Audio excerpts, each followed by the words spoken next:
Welcome student, मैं हूँ Tande sir technical channel में आपका स्वागत है। साथियों, DRDO NSTL apprentice recruitment 2024 ITI वाले कैंडिडेट के लिए, डिप्लोमा वाले और ग्रेजुएट कैंडिडेट के लिए वैकेंसी जारी हो चुकी है। ये इसका ऑफिशियल नोटिफिकेशन है, आपको जो दिख रहा है। डियर कैंडिडेट, ऐसे जो ITI पास आउट जो स्टूडेंट है और डिप्लोमा पास आउट स्टूडेंट जो है और बीटेक पास आउट स्टूडेंट इस फॉर्म को अप्लाई कर सकते हैं। तो सभी कैटेगरी वाइज वाले जो स्टूडेंट हैं उनके लिए वैकेंसी जारी की गई है। तो ये जो है डिफेंस रिसर्च डेवलपमेंट ऑर्गेनाइजेशन के द्वारा जारी की गई है। दोस्तों, DRDO NSTL apprentice recruitment 2024 ITI diploma और ग्रेजुएट कैंडिडेट के लिए लेटेस्ट वैकेंसी जारी की गई है। ऐसे स्टूडेंट जिन्होंने अभी तक कहीं से भी ITI के बाद अप्रेंटिस नहीं किया है, चाहे वो ITI किया हो कैंडिडेट, चाहे वो पॉलीटेक्निक वाले कैंडिडेट हो, चाहे बीटेक वाले कैंडिडेट हो, तो कहीं से भी आपने ITI अप्रेंटिस नहीं किया है तो एक अच्छी अपॉर्चुनिटी है कि DRDO NSTL के द्वारा जो अप्रेंटिस जारी की गई है, इस अप्रेंटिस की भर्ती आप अप्लाई फॉर्म कर सकते हैं। तो फॉर्म अप्लाई करने की जो डेट है वो डेट हम आपको विस्तृत रूप से बताएंगे।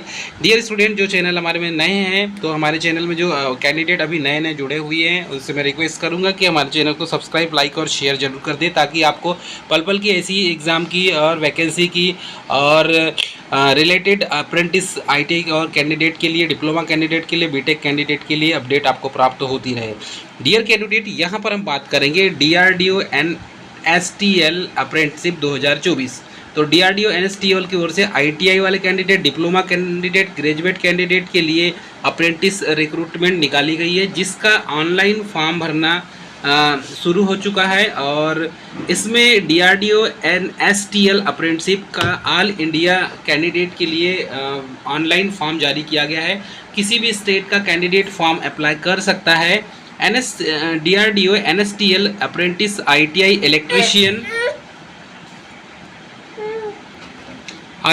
इलेक्ट्रीशियन और यहाँ देखिए सभी ट्रेड से वैकेंसी जारी की गई, जैसे कि electrician, welder, Turner, fitter, diesel, motor mechanic trade eligible है इसमें। और DRDO NSLT अप्रेंटिस, जिसमें mechanical, polytechnic holder, mechanical engineering, novel जो आर्किटेक्ट है, computer engineering, ECE EEE branch eligible है, जिसमें इलेक्ट्रिकल एंड इलेक्ट्रॉनिक्स वाले कैंडिडेट, इलेक्ट्रॉनिक्स एंड कम्युनिकेशन जो कैंडिडेट है स्टूडेंट, वो भी फॉर्म अप्लाई कर सकते हैं। तो ये अलग अलग ब्रांच वाले भी फॉर्म अप्लाई करें। DRDO NSTL apprenticeship notification employment news में आ चुका है। और यदि आपको DRDO NSTL अप्रेंटिसशिप की जो ऑफलाइन साइट है पर बहुत जल्द ये भी आपको प्राप्त हो जाएगी। रिसेंटली इसका जो नोटिफिकेशन है, ये ऑनलाइन फॉर्म आप भर सकते हैं और ऑनलाइन आपको प्राप्त हो जाएगा। इसमें इसका जो एड्रेस दिया हुआ है, भारत सरकार रक्षा मंत्रालय, government of India, ministry of defence, रक्षा अनुसंधान एवं विकास संगठन, मतलब DRDO रिसर्च डेवलपमेंट ऑर्गेनाइजेशन, या फिर नौसेना विज्ञान तथा प्रौद्योगिकी प्रयोगशाला, जिसे NSTL कहा गया है, और ये विशाखापट्टनम में है इसका मेन हेड ऑफिस। तो डियर कैंडिडेट, यदि हम देखें ओरल इसमें, तो रिक्रूटमेंट का जो ऑर्गेनाइजेशन है DRDO defence research development organisation, तो DRDO जो है इसका रिक्रूटमेंट है, यूनिट है NSTL। टोटल जो पोस्ट है 29। क्वालिफिकेशन देखेंगे तो ITI डिप्लोमा BTech के लिए है। एप्लीकेशन मोड है ऑनलाइन, और एप्लीकेशन की स्टार्टिंग डेट अभी आने को है इसमें, और लास्ट डेट भी इसमें अभी शो नहीं हुआ है। ठीक है, तो ये DRDO की वैकेंसी का पूरा नोटिफिकेशन है। इसमें देखेंगे टोटल पोस्ट, तो ग्रेजुएट अप्रेंटिस की टोटल यहाँ पर आप देखेंगे 9 पोस्ट है। टेक्नीशियन अप्रेंटिसशिप की 11 पोस्ट है। ठीक है, और ITI ट्रेड वाले कैंडिडेट के लिए 8 पोस्ट इसमें निकाली गई है।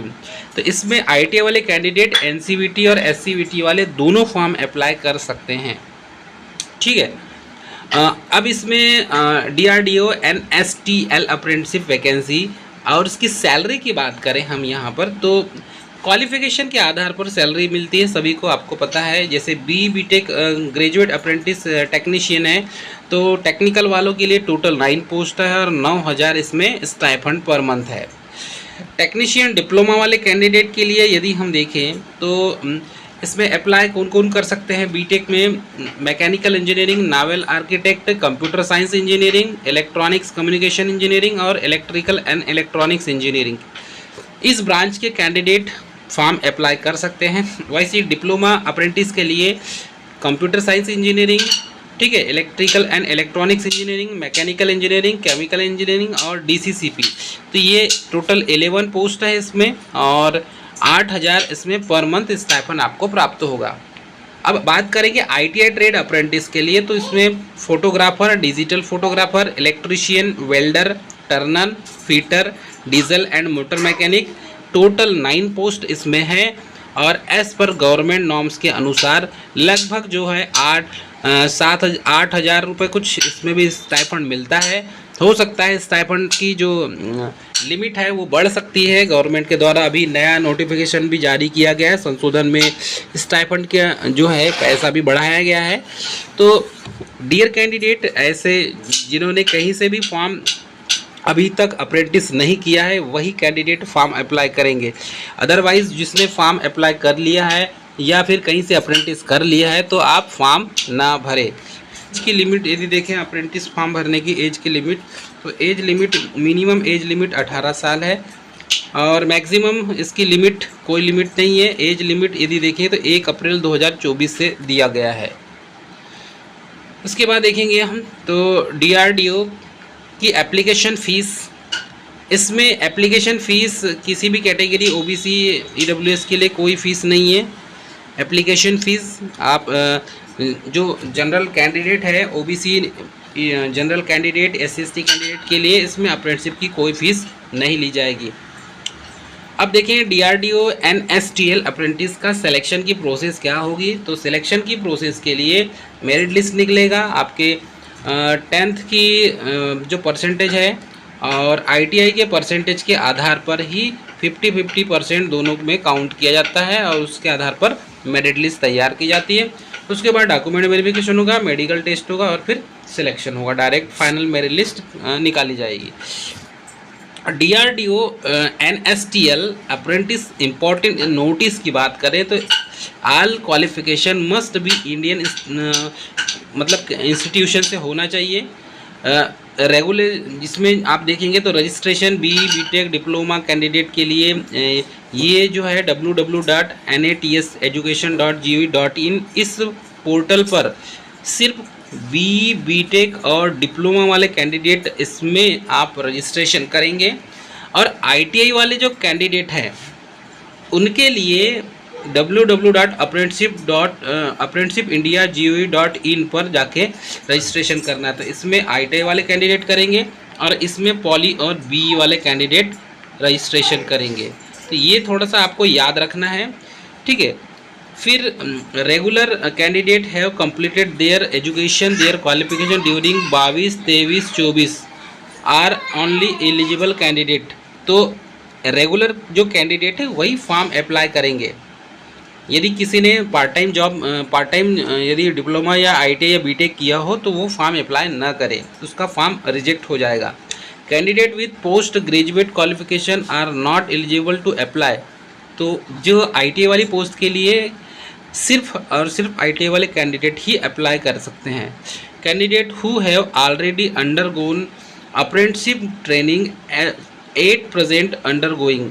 यदि ऐसा कोई कैंडिडेट जिन्होंने आईटीआई के बाद अप्रेंटिसशिप कहीं और से कर लिया है, जैसे कि कई कैंडिडेट भेल से अप्रेंटिसशिप कर लेते हैं और उसके बाद फिर डीआरडीओ में भी अप्रेंटिसशिप करने की सोचते हैं, तो ऐसा याद रखिए कि उनका फॉर्म सीधे रिजेक्ट हो जाएगा, क्योंकि अप्रेंटिसशिप एक ही बार एक कैंडिडेट का होगा, ठीक है, चाहे वो कहीं से भी करे, गवर्नमेंट सेक्टर में। हाँ, प्राइवेट सेक्टर का जो अप्रेंटिसशिप है वो मान्य नहीं होता। यदि आप गवर्नमेंट सेक्टर से अप्रेंटिसशिप किया है आपने तो फिर आप एक ही बार एलिजिबल होंगे। Apprenticeship training under any organisation are not eligible to apply, ठीक है। Candidate with more than 1 year work experience are not eligible to apply. तो यहाँ सारी चीज़ों को मेंशन किया गया है, इसको विस्तृत रूप से पढ़ लेंगे आप। Candidate should not be less than 18 years, तो 18 साल से कम नहीं होना चाहिए। The tenure of apprenticeship training for above tenders and trades would be 12-month commissioning for execution of on contract of apprenticeship। तो आपको पता है ये जो कॉन्ट्रैक्ट होता है वो 12 महीने का ही होता है, क्योंकि 12 महीना मतलब 1 साल का ही होता है। उसके बाद स्वतः ही आपका कॉन्ट्रैक्ट समाप्त हो जाता है, टर्मिनेट करने की ज़रूरत नहीं होती। इसमें कोई TADA आपको नहीं दिया जाएगा। सिलेक्शन प्रोसेस के आते समय या फिर डॉक्यूमेंट वेरिफिकेशन के समय में आपको कोई TADA नहीं दिया जाएगा। The engagement and training are secretary in compliance with the provision of the Apprenticeship Act 1961 and there is no obligation for employment of appearance of completion of their trainings। तो बहुत से जो कैंडिडेट हैं देखेंगे तो ये जो 1961 के अनुसार जो एक्ट है ITI अप्रेंटिसशिप का, तो इस एक्ट के आधार पर जो रूल्स रेगुलेशन होंगे वही फॉलो होंगे, अदरवाइज दूसरे रेगुलेशन फॉलो नहीं किए जाएंगे। इसमें no transport will be provided by the establishment of their time to interviews. तो डियर स्टूडेंट, जब आप इंटरव्यूज़ के लिए आएंगे तो आपको कोई ट्रांसपोर्ट प्रोवाइड नहीं किया जाएगा, आप अपनी सुविधा से आएंगे। यहाँ पर और बहुत सारे इंस्ट्रक्शंस दिए हुए हैं, इन इंस्ट्रक्शन को आपको केयरफुली पढ़ना पड़ेगा। Selection will be mode on the basis of the academic merit return test interviews as required subject to satisfactory verification of documents.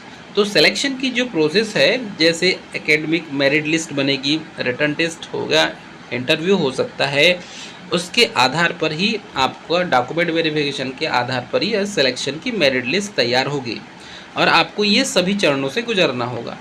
Any canvassing of personal up with the intention of the influencing the process of selection of the apprenticeship by and before any candidate shall lead to intermediate cancellation of the candidature.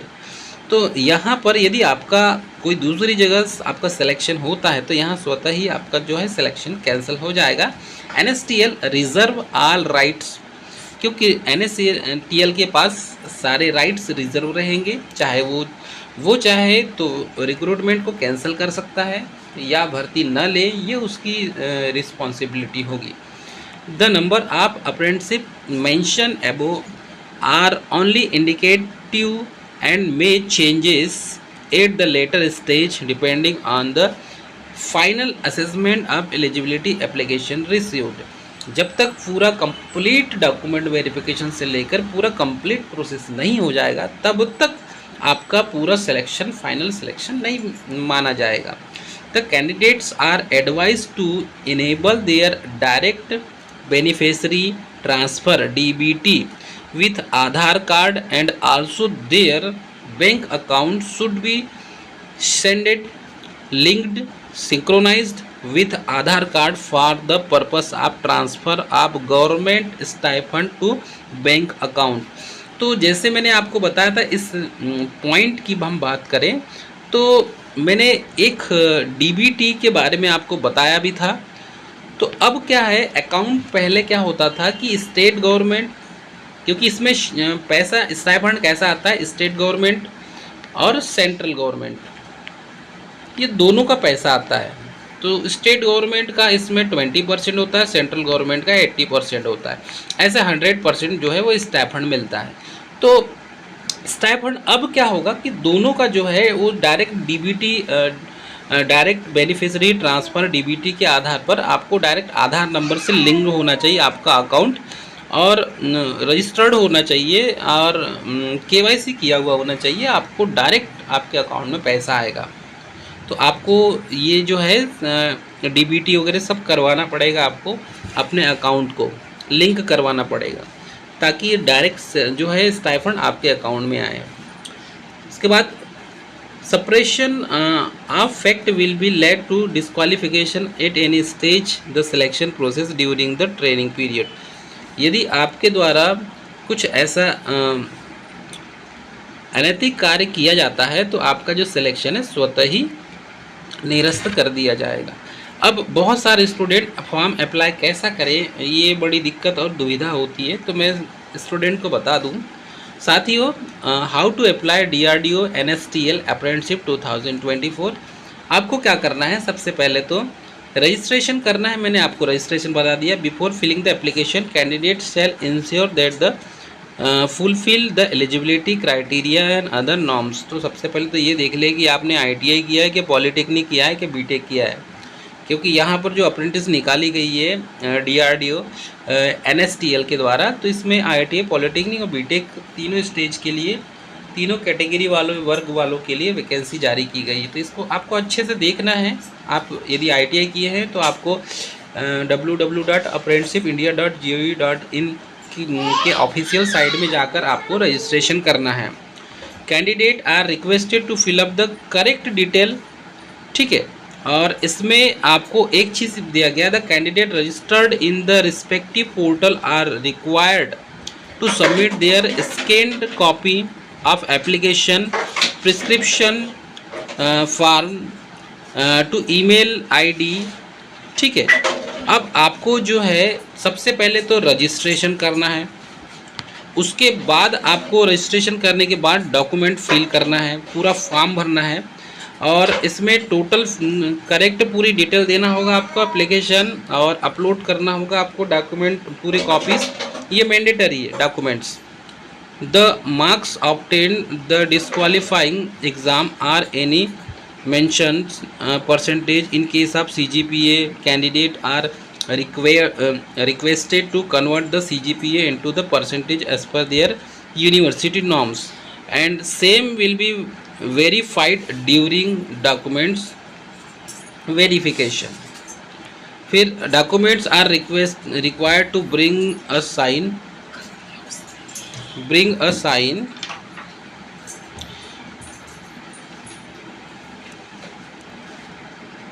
तो इसमें online documents, the documents are required to bring to sign print out the application along with the original of the document submitted online at the time of joining NSTL Visakhapatnam.